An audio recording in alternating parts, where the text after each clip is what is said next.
पूर गांव में मोहन नाम का एक आदमी अपनी बीवी नंदिनी और अपने 15 साल की बेटी अर्चना के साथ रहा करता था।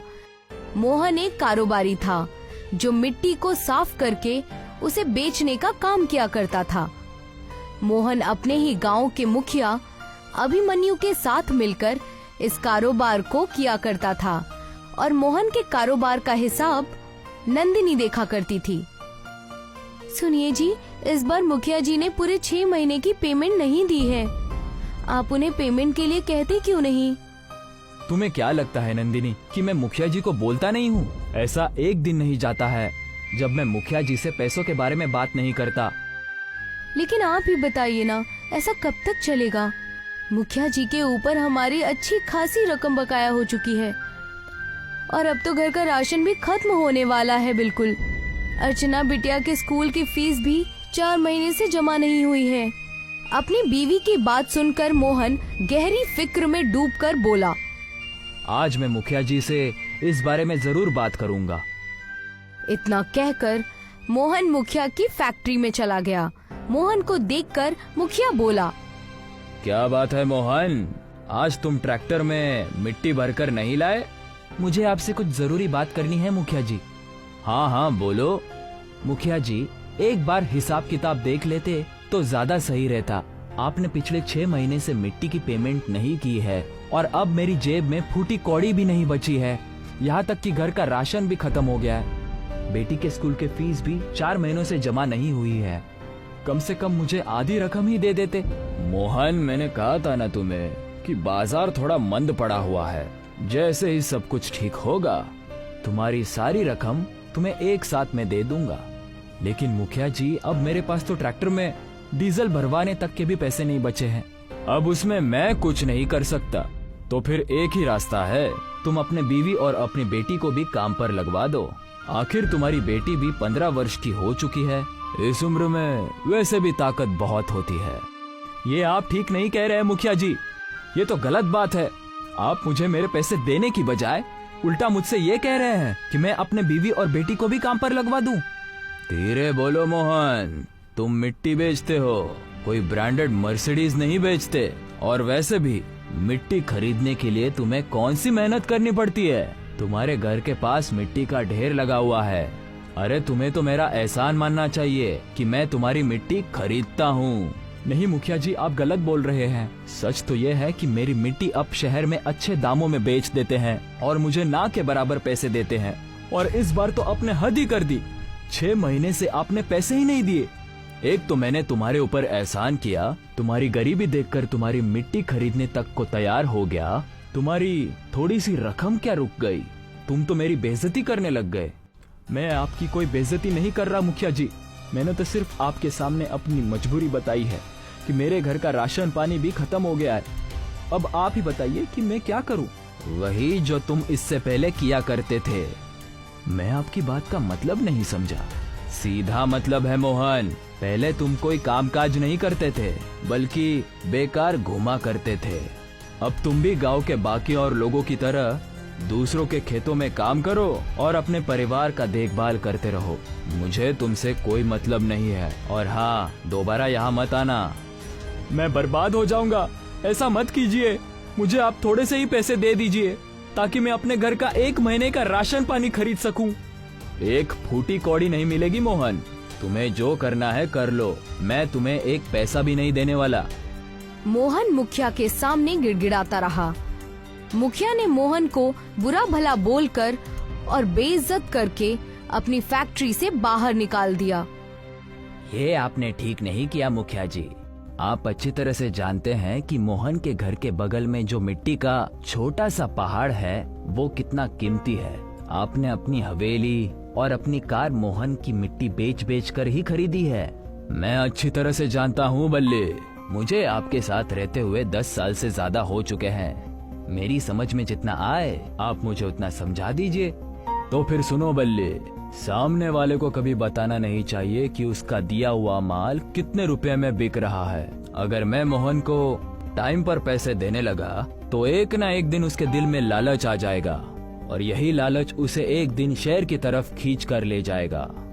उसका पिता तो मुझे मिट्टी बेचने को तैयार ही नहीं था, तो फिर मैंने उसे एक रोड एक्सीडेंट में मरवा दिया। सबको यही लगा कि मोहन का पिता हादसे में मारा गया।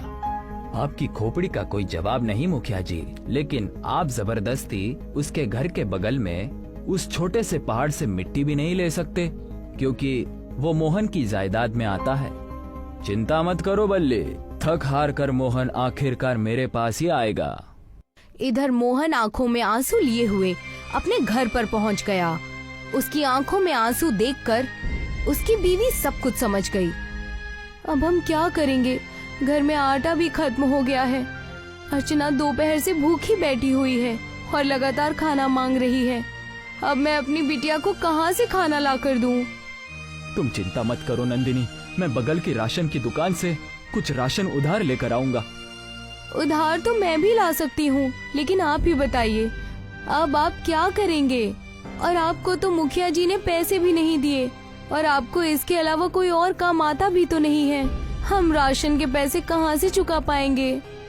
नंदिनी की बात सुनकर मोहन गहरे ख्याल में डूब गया। तभी उसके दिमाग में एक ख्याल बहुत तेजी से कौंधा और वो नंदिनी की ओर देखकर बोला, मैं वही काम करूंगा जो पापा किया करते थे नंदिनी। पापा मिट्टी के खिलौने बनाकर बेचा करते थे, मैं भी मिट्टी के खिलौने बनाकर बेचूंगा, लेकिन दोबारा मुखिया के पास नहीं जाऊंगा। तो क्या आपको मिट्टी के खिलौने बनाने आते हैं? मुझे ज्यादा खिलौने बनाने तो नहीं आते, पर मुझे एक खिलौना बहुत अच्छी तरह से बनाना आता है। मुझे याद है जब पापा जिंदा थे तो वो मिट्टी की परी बनाया करते थे। मैं उस मिट्टी के परी के साथ दिन भर खेला करता था।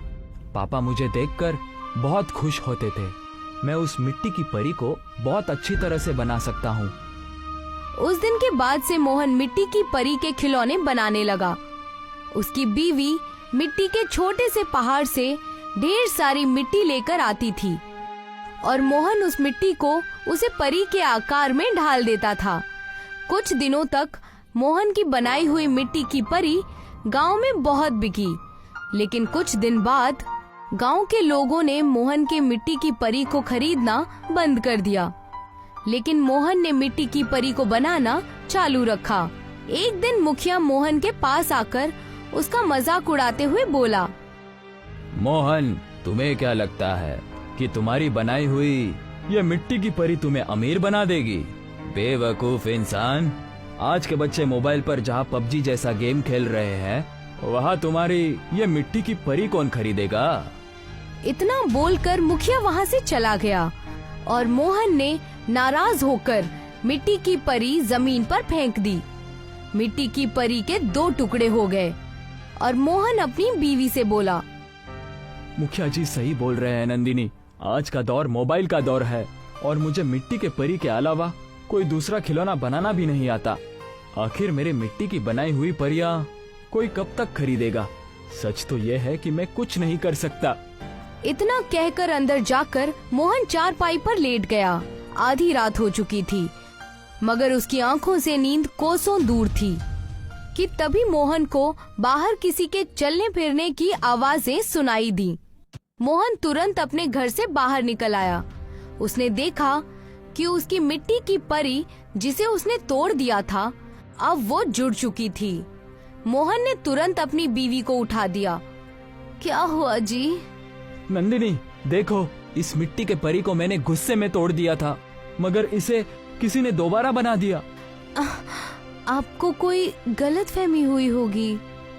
नंदिनी ने इतना कहा ही था कि तभी उस मिट्टी की परी के ऊपर आकाश से रंग बिरंगी किरणें फूटने लगीं और देखते ही देखते उस मिट्टी की परी में जान आ गई और उसका आकार किसी जवान इंसान के जिस्म के जैसा हो गया। मोहन डरता हुआ बोला, कौन हो तुम? मैं एक परी हूँ। लेकिन तुम तो मिट्टी की थी, तुम्हारे अंदर जान कैसे आ गई? तुम्हें पता है मोहन, मैं तुम्हारे पापा को बहुत अच्छे से जानती थी। तुम्हारे पापा पहले बहुत से खिलौने बनाया करते थे और उनके खिलौने परी लोक में बहुत मशहूर थे। मैंने ही उनसे मिट्टी की परियां बनाने के लिए कहा था। तुम बिल्कुल अपने पापा की तरह ही मिट्टी की परियां बनाते हो।